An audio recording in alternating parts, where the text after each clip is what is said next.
Once upon a time, there was a little Indian boy named Son of a Brave. He was very fond indeed of going to the lodge of the village medicine man. Here, he listened to all the wise stories that the medicine man told about the forest. This medicine man was very much thought of by the Indians, and they had made him the best lodge in the village. It stood in that part of the forest where the trees were stately and old and straight. The lodge itself was covered with the most valuable skins. It was filled with gifts of beads and drums and arrowheads and blankets with pictures woven in them.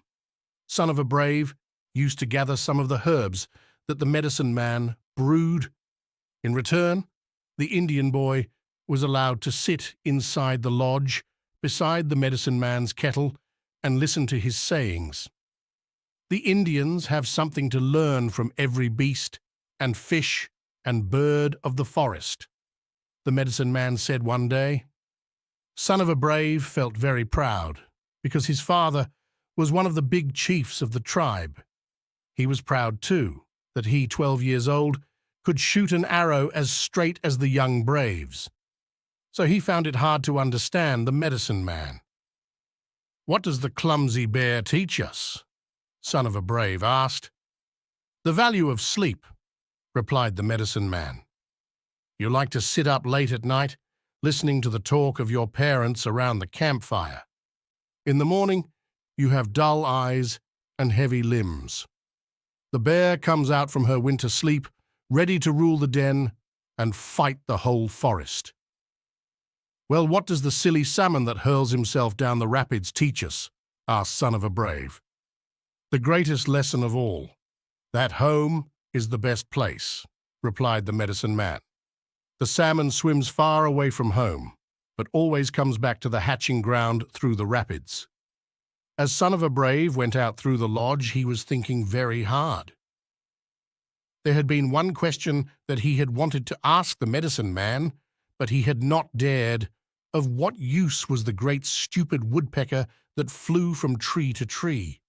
It ran up and down the trunks like a senseless bird, and pounded like a drum with its huge bill. There was a woodpecker now. Son of a Brave could see it, head down, on the trunk of a tree, making a hole.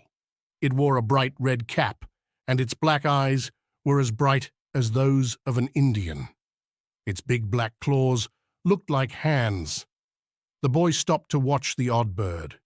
The woodpecker bored a while, standing on its head.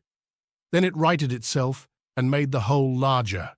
Last, it put its bill in the hole and, pulling it out, tipped its head back as if it were drinking. This was very strange. When the woodpecker flew away, Son of a Brave went up to the tree, for he was curious about it.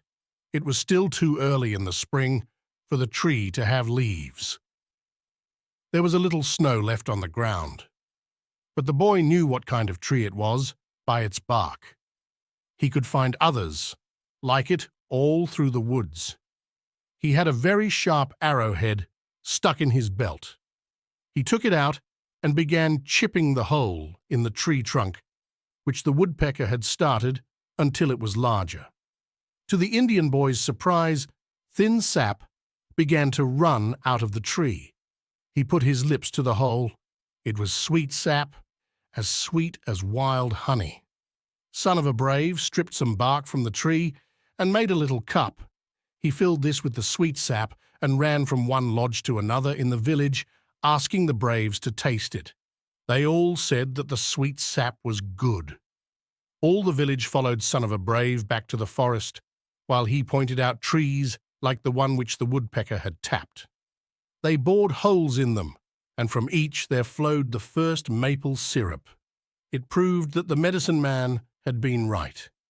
Even the woodpecker, who worked upside down, could teach the Indians something. So the Indians tell us how maple sugar came. But the story tells us also the great wisdom of our little wild brothers in feathers and fur.